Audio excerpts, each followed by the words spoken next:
Nouvelle obligation fiscale à partir du 1er janvier 2023 et à réaliser avant le 30 juin 2023 et qui concerne 34 millions de Français. 34 millions de Français, un Français sur deux, grosso modo. Pourquoi? Parce que c'est le nombre de Français qui sont propriétaires d'au moins un logement immobilier. Et depuis le 1er janvier 2023, le fisc veut certaines informations. Et ça vient du fait que la taxe d'habitation a été supprimée pour 100% des Français au 31 décembre 2022, sauf pour ceux qui usent leurs biens en résidence secondaire. Et c'est de là que vient la demande déclarative du fisc. Vous devez effectivement vous rendre sur votre espace personnel sur le site des impôts. Je dis bien le site et non pas l'application mobile, parce que ça ne fonctionne pas depuis l'application mobile, c'est un peu dommage d'ailleurs. Sur le site des impôts, vous avez une rubrique bien immobilier qui existe depuis un an ou deux, mais qui là aujourd'hui va prendre tout son sens et sur lequel vous devez, pour chacun de votre ou de vos biens immobiliers, indiquer si vous l'occupez à titre de résidence principale, si vous le louez, si oui, il va falloir dire à qui, depuis combien de temps, à quel loyer, etc. Ou si c'est une résidence secondaire dont vous vous réservez la jouissance. Pour vous aider, je vous ai fait un vrai tuto, on va passer sur mon écran pour que vous voyez à quoi ça correspond et où remplir les cases. C'est parti. Alors, petite nouveauté 2023, et c'est lié à la suppression pour l'intégralité des Français au 31 décembre 2022 de la taxe d'habitation. En effet, bien qu'elle avait été déjà supprimée pour de nombreux Français, il y avait encore environ 20% de la population qui, jusqu'à fin d'année 2022, payait encore la taxe d'habitation. C'est désormais fini, c'était une promesse du candidat Macron. 1er janvier 2023, la taxe d'habitation n'existe plus pour les propriétaires de biens immobiliers ou les locataires, sauf ceux qui usent des résidences secondaires. Et le fisc nous impose donc une nouvelle déclaration qu'on doit faire depuis notre espace personnel sur le site des impôts. Je dis bien sur le site parce que ce n'est pas accessible depuis l'application des impôts. C'est bien dommage d'ailleurs. Donc, quand vous allez vous connecter à votre tableau de bord sur mon espace impôts, vous êtes sur la page d'accueil, vous descendez ici et vous avez les biens immobiliers que vous possédez selon le fisc qui vont apparaître ici.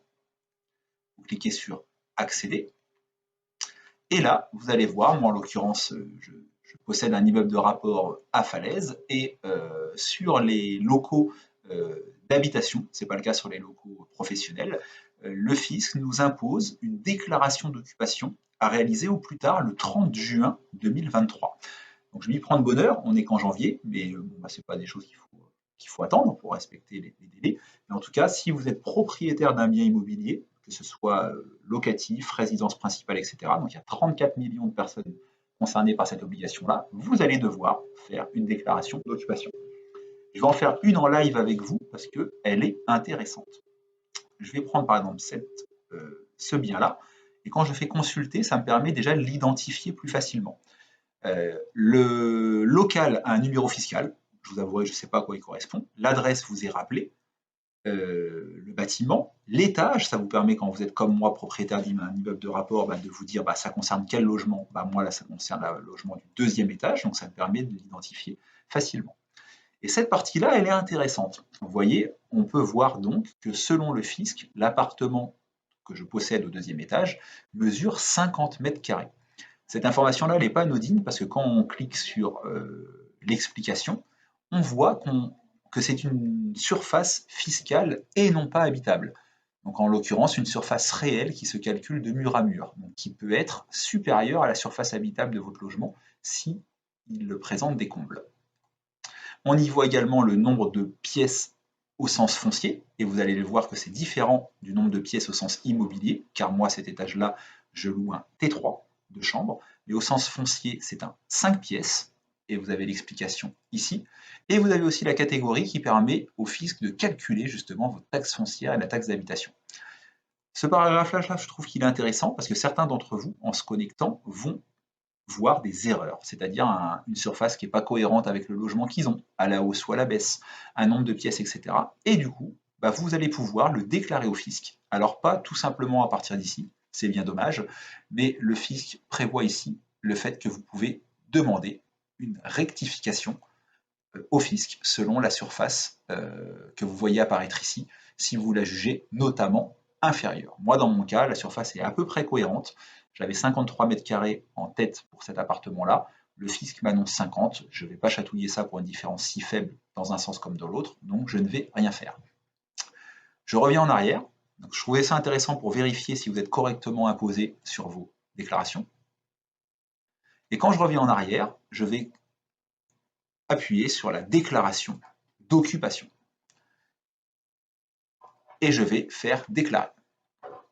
Commencer la déclaration. Donc là, le fisc a déjà connaissance d'un locataire à cet endroit-là. Sûrement, parce que ce n'est pas moi qui l'ai déclaré, mais sûrement lié à la taxe d'habitation ou à la déclaration d'impôt de ce dernier. Souhaitez-vous modifier la nature de l'occupation ou les occupants? Non, parce que moi, le locataire n'a pas bougé depuis 2 ou 3 ans. Donc je mets suivant. Il nous demande de préciser l'occupation du bien. Donc là, en l'occurrence, c'est un bien qui est loué.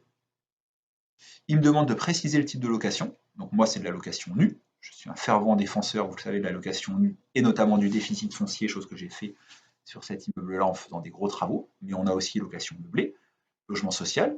Loi de 1948, c'est quand vous faites des baux de droit commun, qui peuvent être intéressants dans certains cas, saisonnières ou professionnelles.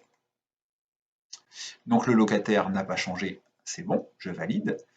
Et là, c'est quand même étonnant, on a le fisc qui nous demande d'insérer le montant hors charge du loyer. Et ça, c'est étonnant parce que le but annoncé du fisc est de savoir si ce logement-là est soumis pour vous à une taxe d'habitation, et notamment parce que vous l'occupez à titre de résidence secondaire. Mais on vous demande quand même au passage de déclarer le nom du locataire et de déclarer le loyer actuel, hors charge.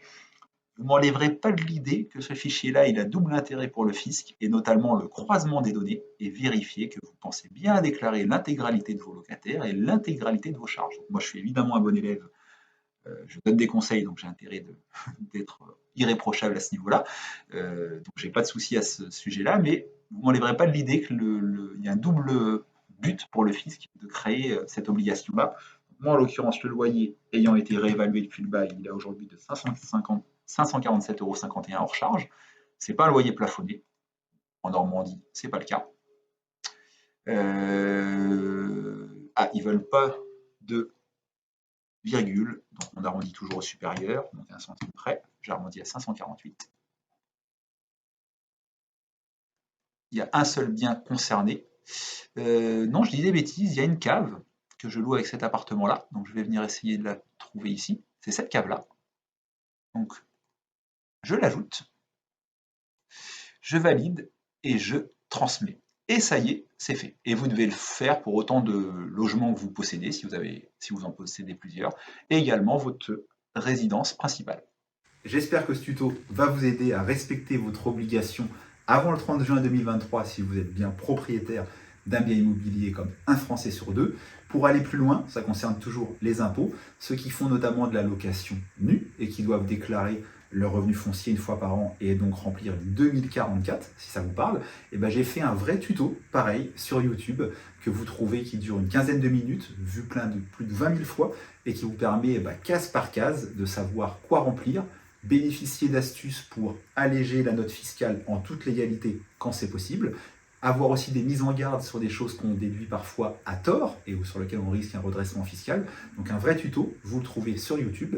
Et pour ceux qui préfèrent la version papier, j'édite aussi une fois par an, donc je viens de le mettre à jour en janvier 2023, un e-book que vous pouvez retrouver en description de cette vidéo-là, qui vous donne aussi des conseils sur comment déclarer vos revenus fonciers, déclaration 2044. Si vous avez des questions, posez-les en commentaire, j'y réponds toujours. Et puis, ciao, à bientôt pour une nouvelle vidéo.